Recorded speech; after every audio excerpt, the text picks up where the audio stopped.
It starts with a smile, a perfect body, a dream vacation, a Range Rover on Monday, the latest iPhone 16 by Tuesday, a fully sponsored trip to Dubai on Wednesday, and by Thursday, back-to-back parties that last all weekend. She tells you, just believe in yourself, you'll make it too. He says, the opportunity changed my life, buy your ticket now. But what if this was all a performance? What if behind the filters, behind the brands, behind the thousands of likes was a lie? Welcome to the underworld of influencers and celebrities, where the fame is currency, followers are capital, and truth is optional. We are talking fake land, ghost jobs, casino addictions, Ponzi frauds, and rented dreams sold like gospel. This is the true cost of clout. And you watching this right now, you've probably followed one. I didn't plan to make this video. I thought I knew how influencer culture worked. Post a selfie, sell a product, make money, repeat. But then I stumbled onto a story. And then another. And another. Suddenly I wasn't watching influencers. I was watching a house of cards falling in slow motion. Friendships breaking, scams unraveling, lives imploding, all in public. It all started with Bahati. The day he dragged his own artist Peter Blessings to court, over 2 million shillings. I remember thinking, why would a gospel star do all this to his protege? That was the first crack in this image. And once I looked deeper, I could not stop. One case after another began surfacing. From Bahati's court battles to Abel Mutua's land promotion controversy, what shocked me wasn't just the fraud, it was how normal it had all become. A gospel singer locking out his protege, a TikTok scamming disparate youths with fake job offers, an entire award ceremony vanishing into thin air. Each case was written in its own little tragedy, but together they reveal something much bigger. A system, a cycle, a culture built not on truth but on an illusion. So I did what anyone obsessed with this truth will do. I grabbed names, dates, court files, live streams. I built a timeline from 2020 to 2025, and what emerged was terrifying. Because the hell of influencer fame is not just about one scam, it's about a system that keeps rewarding them. And what you're about to see might change how you see every influencer forever.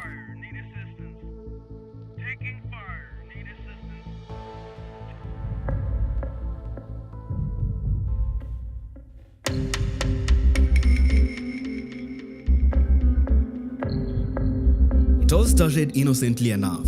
A smartphone, a ring light, a TikTok challenge. By 2020, Kenya's digital revolution was in full swing. Instagram comedians, TikTok dancers, YouTube storytellers, anyone with a camera and confidence could go viral. And they did. The numbers exploded. Suddenly, followers weren't just fans, they were currency. Brands started knocking. Events, sponsorship, government gigs. It was not just about talent, it was about traction. But here's the catch, no one was checking how this traction was earned. No one was asking if the followers were real, if the products were real, or even if the influencer's life was real. Because in this system, the only thing that mattered was looking successful. And soon, the faking got out of hand. In the gold rush for fame, Kenya created a new class of celebrity. Not actors, not athletes, but influencers. And this new class, it had no gatekeepers, no oversight, no accountability, just algorithms and ambition. But the same system that made them rich also made them reckless. And as the cameras kept rolling, the cracks began to show.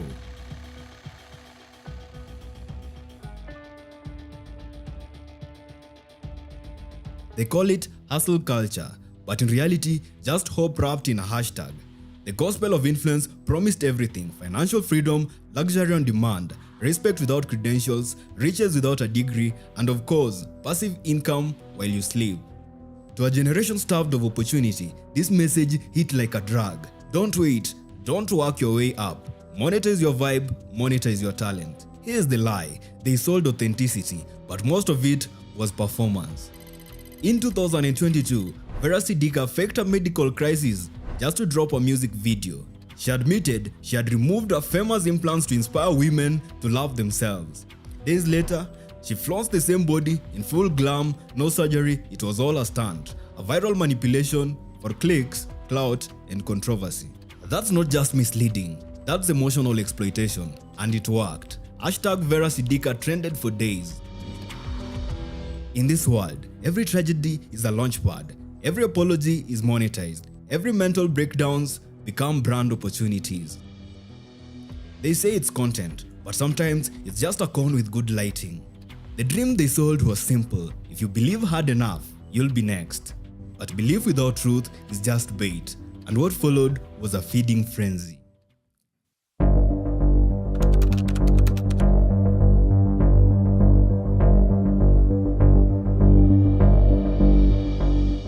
You know their faces, you've watched their skits, you've double-tapped their photos, but what you didn't see was what happened off cameras.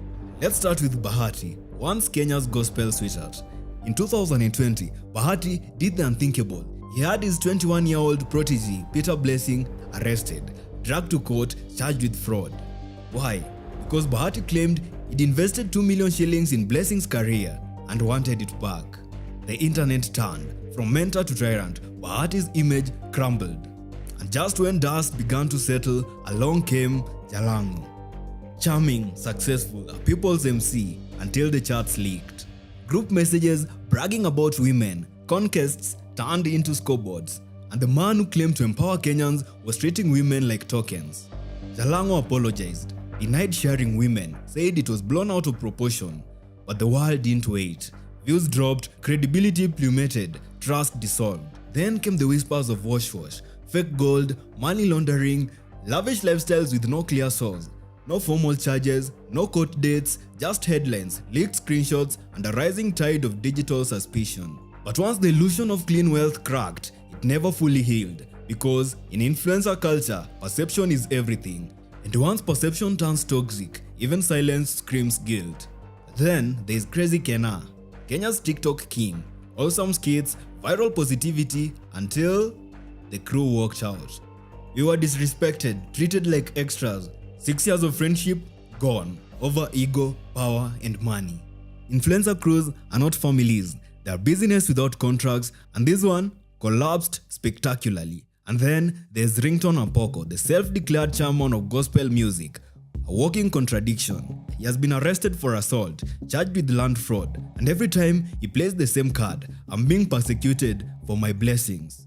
He claims to be worth 50 billion shillings. As fans quickly pointed out, he couldn't substantiate even 50,000. Fame gave them the mic, but it also amplified their flaws. And for every manipulator exposed, there were thousands who believed in them. Which brings us to the other side of fame's mirror, the people who paid the price.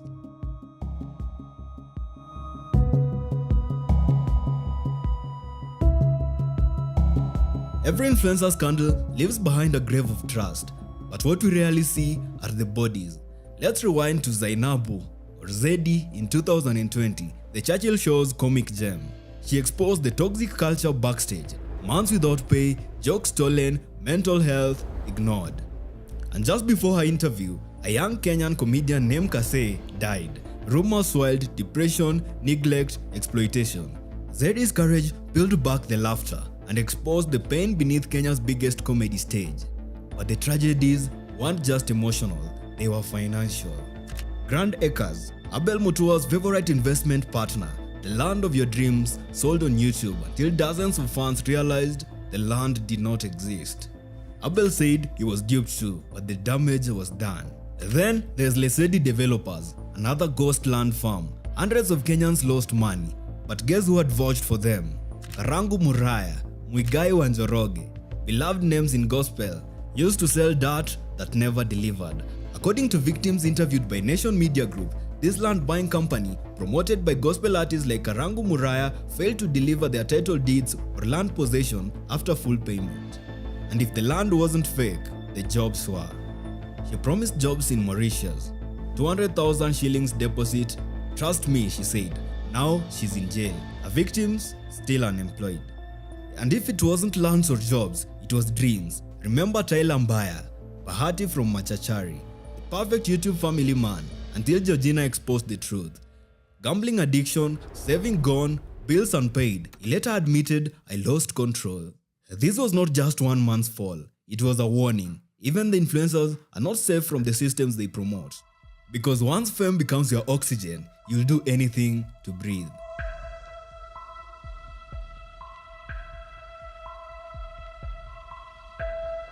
Every scam starts the same way. A promise, a lifestyle, and a persona you can trust. The trick? You're not buying land. You're not investing in crypto. You're buying them. The smile, the vibe, the illusion of certainty. And behind the curtain, a rehearsed playbook.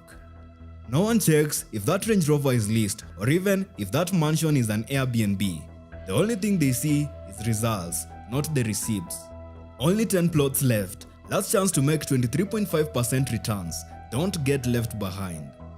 I'm doing this for my followers. Or the government doesn't care. That's why I created this opportunity. Several influencers used emotional appeals in their promotions, often claiming to have solutions where the system had failed. These were captured in archived Instagram live streams and TikTok videos from 2022 to 2024. This is not marketing. This is manipulation by relatability. When it falls apart, they vanish or cry or shift the blame. Here's the truth they'll never say. Most influencers don't vet the products they sell. They vet the check. And if it's big enough, morals become optional. That's how the magic works. But now, let's look at what happens when the curtain drops.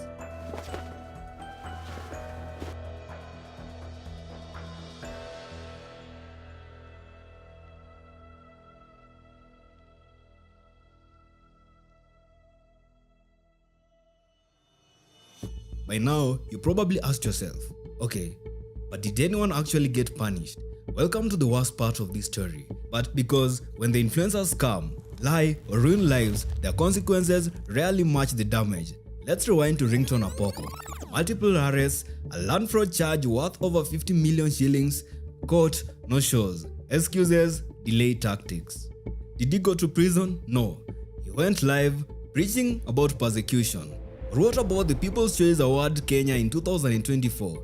Hundreds of creatives conned, ticket money vanished, votes bought, no event, no trophies. Was anyone charged with fraud? They posted a generic apology and disappeared. And let's not forget Nyako, the controversial TikToker who faked deportation to milk sympathy. She taunted followers who believed her, then admitted, yes, Germany did revoke her permit after dozens of TikTok-related court cases. And yet, she's still posting, still making money, still famous. So, who got justice? Well, sometimes the system responded. Not just in Kenya though. Twitch banned unlicensed gambling streams after Slyker conned fans out of $300,000. Instagram influencer known as Jay Mazzini sentenced to 84 months in prison for overlapping fraud schemes. But here's the problem. For everyone's karma caught, haunted by police or convicted, 10 more pick up the playbook. And the fans, they rarely get their money back. They're left in shame, regret, and silence. Because who wants to admit they got played by someone they admired? And for those who are brave enough to admit, no one is there to follow up. What happens when the people you trust become the ones who hurt you the most?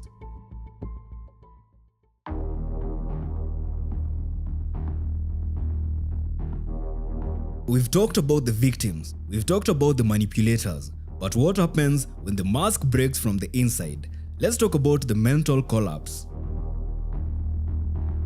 In 2023, the golden couple of Kenyan vlogging fell apart. The breakup was bad. The reason was Baha, child star turned online dad, was secretly betting away his saving, the house, the baby's food, his dignity.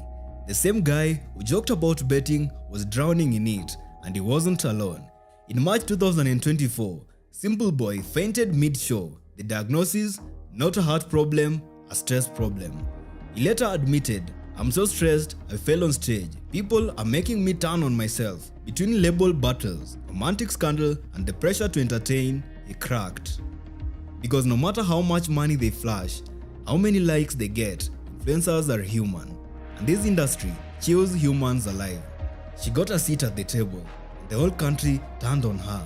Was it earned? Was it fair? Does it matter? Because once public decides you're privileged, they'll drag you for breathing. Eddie Butita tried to stay neutral during the 2024 financial bill crisis. Big mistake. The people wanted fire. He gave them balance and they cancelled him. That's the real hidden hell of influencer fame. You're not allowed to be tired, to be unsure, to be human. Because you're not just a person anymore, you're a brand, a product, and if the product breaks, what do you think happens?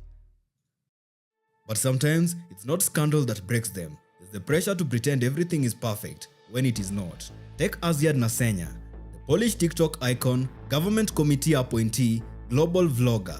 But in early 2025, her work cracked. Bloggers accused her of funding her luxury lives not through brand deals but through unpaid loans. Friends claimed she borrows money for 3 days and disappears. One said she owes 400,000, another alleged sexual favors for debt relief. BNN Premium alleged she took a 25 million Kenya shilling SACCO loan to keep up appearances, living large on leverage. Then, silence. 10 days offline, she resurfaced in Germany with the gym reel, "I Feel the Love." Later in a Mpasho interview, she denied begging and blamed them as edited clips. But when asked about specific loans, she dodged, and the public noticed. Aziad's spiral is not unique. Industry insiders admit most influencers borrow their lifestyles before they earn it. The result? Followers become unwitting lenders, and influencers live one screenshot away from implosion. In the age of digital fame, it's not just truth that is faked, it's stability.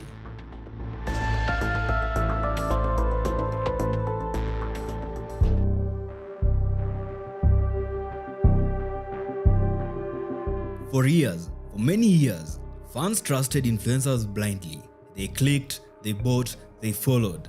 But by 2023, the spell broke. Let's start with Lesedi developers.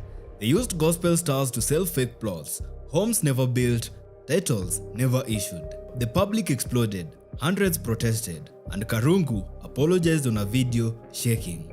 Then came the Oppo payment scandal. Dozens of influencers said that they were never paid. Within days, Oppo responded, publicly, aggressively. They exposed the agency Alfluence for withholding the money. And Oppo offered legal help to influencers, even sued the agency themselves. That kind of transparency, rare, powerful, and necessary. Because the fans were watching. The age of blind trust is over. Now, fans want receipts, screenshots, contracts, transparency. The rebellion is digital, it's public, and it's gaining momentum. Influencers who once weaponized fame are now facing a weaponized audience, and they are terrified. Certain content creators have managed to subtly navigate around etiquette enforcers. Crazy Kena, Eric Omondi, Vinny Baite, all linked to major betting firms, Betika, Pakakumi, SportPesa. Their skits and slogans frame betting as fun, as harmless, and as profitable. But what they don't show is the debt, the broken homes, the real odds. Even more shocking, Bahati and Diana Marua, the gospel-turned reality couple, reportedly launched their own betting company, not just endorsing the vice, but owning the house. And who are the targets? The youth, the broke, the disparate. They sell gambling as hope, as hustle, as just one spin away. But behind every success story are thousands of silent losses. And so, the cycle repeats. One influencer confesses, another promotes. One cracks, another climbs. And all the while, the audience is left wondering who's real and who's next.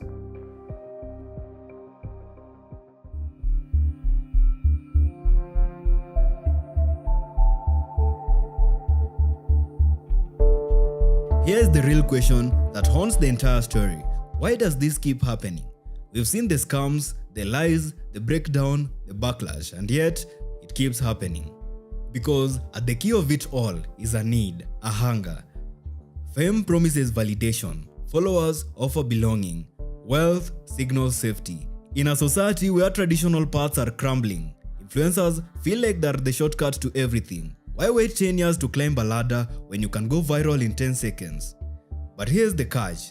Fame without foundation is a house of mirrors, and mirrors can't hold weight. We built a culture that rewards appearance over substance, clicks over character, followers over facts, and then we are shocked when it all collapses.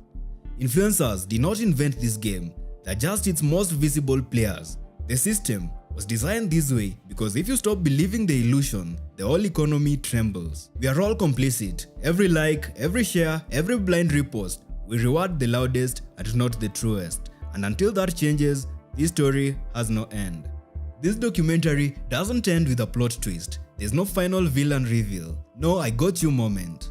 Because the true antagonist is the system itself, the one we all participate in. Influencer culture is not dying, it's evolving, faster, slicker, more addictive. But what you can change is you. A new kind of literacy is emerging. Not the ability to read words, but to read intentions. Question the perfect narrative, verify the credentials, Google before you act. Ask, is this real or just really well lit? And remember, they are not your friend. They don't know your name, but they know how to sell to you. Because real influence is not about wealth or envy or aesthetics. It's about the impact you leave when the camera turns off. The most powerful action is not to follow blindly. It's to follow consciously, to stop idolizing and start analyzing, to stop consuming illusions and start confronting reality. You watching this right now, ask yourself one simple question. Is my life actually better because this person is in it? The answer might change everything. If you found this eye-opening, smash that like button and share this video with anyone who needs to hear it. The more people who recognize these tactics, the less power influencers have. Hit subscribe for more digital truth bombs and leave a comment with your own influencer scam experience, or better yet, how you spotted one and avoided it.